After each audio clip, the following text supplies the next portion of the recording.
ان کے ساتھ کسی قسم کی کوئی رعایت نہیں کی جائے گی۔ اسی طریقے سے وہ لوگ نامینیٹڈ جو کہ ہماری اہم ترین تنصیبات پہ حملہ کر چکے ہیں اور پاکستان کو معلوم ہے، پاکستان کے اداروں کو معلوم ہے، ان کے ساتھ کوئی رعایت نہیں۔ پھر کافی لوگ پاکستان کی تحویل میں ہیں اور قید و بند کی زندگی جو ہے وہ گزار رہے ہیں، پاکستان کی تحویل میں۔ ان میں تھا کہ سب کو رہا کیا جائے گا، تو اس پہ اختلاف تھا۔ اب یہ ہے کہ شاید سب کو تو رہا نہ کیا جا سکے، ان کو کیس ٹو کیس جائزہ لیا جائے گا اور کیس ٹو کیس جائزہ لینے کے بعد اگلا مرحلہ طے کیا جائے گا۔ ہو یہ رہا ہے، اب یہ صرف جو ہے کالعدمیت والی بات، اور اگر ہم نے عسکریت اور اس کو ختم کرنا ہے تو یہ چیز موجود ہے، کیونکہ اس وقت حالات جو ہیں خطے کے کافی چینج ہو رہے ہیں امن و امان کے حوالے سے، خاص طور پہ افغانستان سے جب سے انخلا ہوا ہے اس کے بعد سے لے کے اب تک، اور اس وقت جو ایک ریجنل بلاک بننے جا رہا ہے بلکہ بن چکا ہے،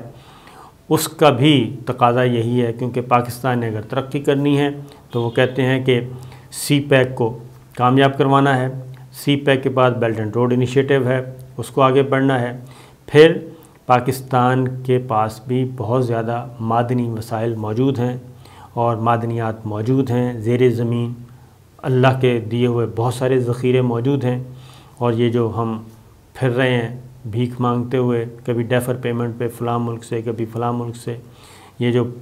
آئل کی قیمتیں بڑھ جاتی ہیں، پیٹرولیم پرائسز، یہ سارا کچھ، یہ سب کچھ پاکستان کی سرزمین میں موجود ہے، زیر زمین تمام ذخائر موجود ہیں، ہر طرح کے، گیس کے بھی ہیں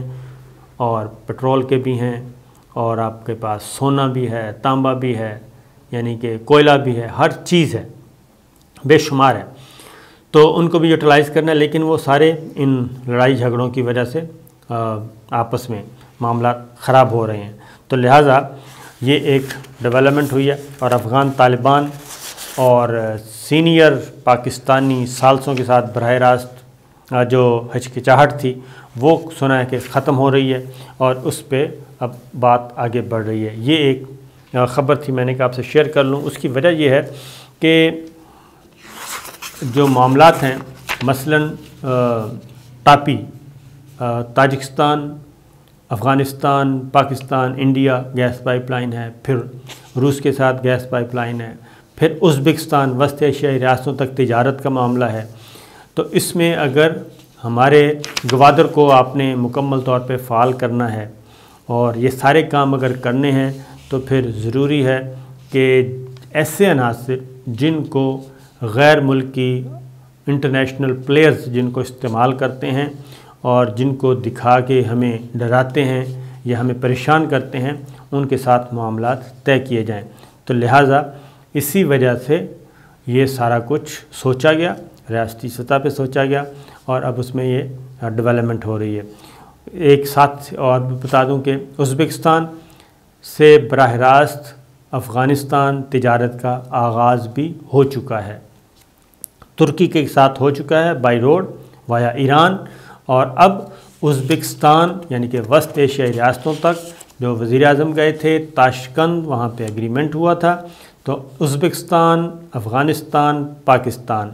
ان کے درمیان بھی تجارتی روٹ کھول دیا گیا ہے، اور بذریعہ روڈ تجارت کا کام شروع ہو چکا ہے، دو طرفہ تجارت شروع ہو چکی ہے ان تین ملکوں کے درمیان، اور ازبکستان سے ٹرکوں کا پہلا قافلہ پاکستان پہنچا، اور اسی طریقے سے پاکستان سے بھی واپس ٹرکوں کا قافلہ خیریت سے ازبکستان پہنچا۔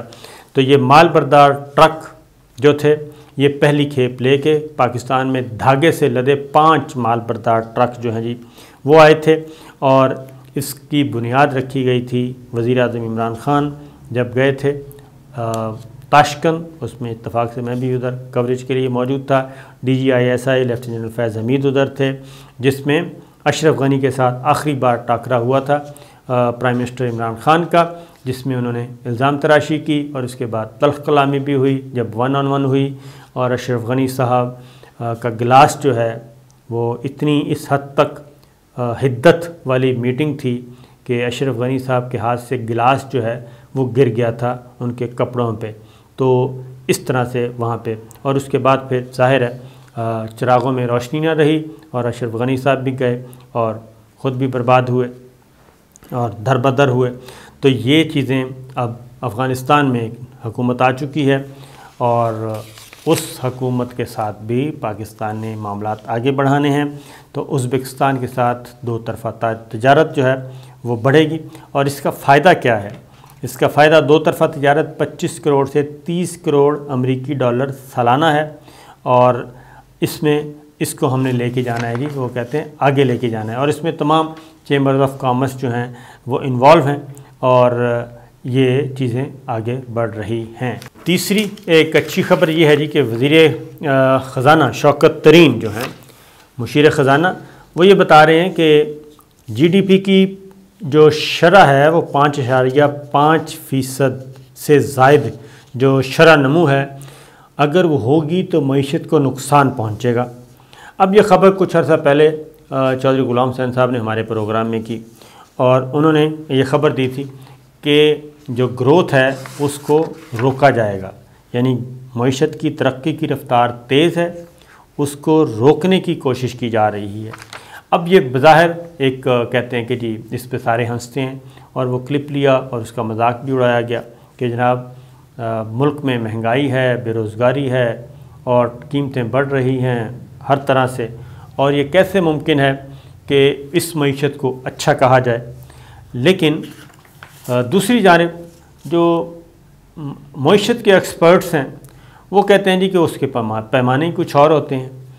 وہ کہتے ہیں زر مبادلہ کے ذخائر آپ کے بڑھ رہے ہیں، اور 5.3 کروڑ ڈالر کا اضافہ ہو گیا اس میں، وہ سٹیبل ہیں، آپ کی ایکسپورٹ بڑھ رہی ہے، اور آپ کا البتہ تجارتی خزانہ ڈالر کے مہنگے ہونے کی وجہ سے اور پیٹرولیم پرائسز بڑھنے کی وجہ سے وہ اضافہ ہوا ہے۔ لیکن مجموعی طور پہ وہ کہتے ہیں کہ آپ کے جو زر مبادلہ کے ذخائر ہیں وہ 17.19 ارب ڈالر موجود ہیں آپ کے اسٹیٹ بینک کے پاس، اور کمرشل بینکوں کے پاس ملا کے تقریباً 24 ارب ڈالر کے ذخائر ہیں۔ سعودی عرب سے آپ کو 3 ارب ڈالر کا ڈپازٹ آنے کا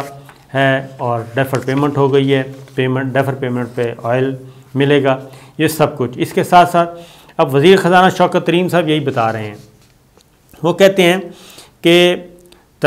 یہ ترقی کی رفتار جو ہے جسے شرح نمو کہتے ہیں، معیشت تیزی سے ترقی کر رہی ہے، اور یہ اتنی تیزی سے بڑھ رہی ہے کہ ہمیں اس سال 5.5% تک اپنے آپ کو محدود رکھنا ہے، اور اقتصادی ترقی کی بلند شرح سے بھی ملک کو نقصان پہنچے گا۔ یہ بات چودھری غلام حسین صاحب نے کچھ عرصہ پہلے پروگرام رپورٹر میں کہی تھی، اور وہاں سے یہ انہوں نے کہا کہ جی یہ تو مذاق ہے۔ تو شوکت ترین صاحب نے اس کی وضاحت کی، انہوں نے کہا جی جو IMF کا پروگرام کا ہدف ہے وہ 5% شرح نمو میں رکاوٹ نہیں ڈالے گا، اور ہماری ترقی میں کمی نہیں آ رہی، بلکہ انہوں نے کہا کہ ترقی میں اضافہ ہو رہا ہے، اور البتہ اس کی وجہ وہ کہتے ہیں کہ ہر چیز کی سیل جو کھپت ہے وہ بڑھ گئی ہے، اور بجلی آپ کی زیادہ کھپت ہے مہنگی ہونے کے باوجود، پیٹرولیم مصنوعات کی کھپت زیادہ ہے مہنگا ہونے کے باوجود۔ اسی طریقے سے وہ کہتے ہیں جو خریداری ہو رہی ہے، لوگ جو چیزیں خرید رہے ہیں، موٹر سائیکل، ٹریکٹر، ٹرک، بسیں، کاریں، ہر چیز، اور زرعی آلات، وہ زیادہ خریداری بڑھ گئی ہے، اور اس سے بھی اندازہ ہوتا ہے کہ پاکستان میں جو ایکٹیویٹی ہے، اقتصادی سرگرمیاں وہ بہت زیادہ ہیں۔ تو لہٰذا یہ جتنے بھی مینوفیکچرنگ کے جتنے بھی تھے ہمارے کارخانے، وہ چمنیاں دن رات جل رہی ہیں، اور ہماری ایکسپورٹ بے پناہ اضافہ ہو گیا ہے۔ لہٰذا وہ کہتے ہیں کہ اسی رفتار سے اگر ہم بڑھتے گئے تو ہمارا جو ٹیکس بھی کلیکشن زیادہ ہو گئی ہے، 60 کھرب جو ہے وہ کہتے ہیں کہ سرحد کو عبور کر لیں گے ہم، یعنی کہ 6000 ارب کا جو ان کا ٹارگٹ ہے ٹیکس کلیکشن کا، وہ کہتے ہیں وہ بھی ہم ہدف حاصل کریں گے۔ ٹیکس وصولی اب تک اپنے ہدف سے وہ کہتے ہیں 230 ارب روپے اب تک کا اضافہ ہے، اور اگر یہ اسی طرح چلتا رہا تو 32% ہمارا انکم ٹیکس میں اضافہ ہو جائے گا۔ تو یہ ساری چیزیں وہ کہتے ہیں بجلی کے استعمال میں 13% اضافہ ہوا ہے۔ تو جو لوگ وہ کہتے ہیں عوام وہ یہ بات مانتے نہیں، آپس کی بات ہے کہ یہ سارا کچھ جو کچھ ہو رہا ہے یہ مہنگائی کی وجہ سے لوگ پریشان ہیں۔ وہ کہتے ہیں دولت کی زیادہ ریل پیل ہو رہی ہے۔ یہ اب فیصلہ خود کیجئے گا کہ واقعتاً صحیح کہہ رہے ہیں کہ نہیں کہہ رہے۔ اور ساتھ ہی ساتھ ایک اور بھی اچھی خبر ہے، اور وہ ہے کہ 10 نومبر سے غیر ملکی پروازیں جو ہیں وہ مکمل طور پہ بحال ہو رہی ہیں، اور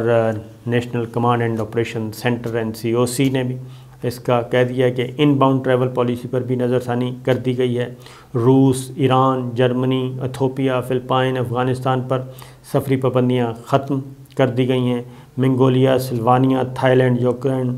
وہاں پہ بھی ان کو بھی ہائی رسک ملکوں میں شامل تھے۔ 5 نومبر سے پاکستان آنے والوں کے لیے ویکسینیشن لازمی، لیکن 10 نومبر سے تمام غیر ملکی پروازیں شروع ہو جائیں گی۔ تو یہ ایک اچھی خبریں بھی آ رہی ہیں، اور لیکن جو اپوزیشن ہے وہ نہیں مانتی، اور عوام جو ہیں وہ بھی شور مچا رہے ہیں۔ تو دیکھتے ہیں کیا ہوتا ہے جی، فیصلہ آپ خود کیجیے۔ اجازت دیجیے، اللہ حافظ۔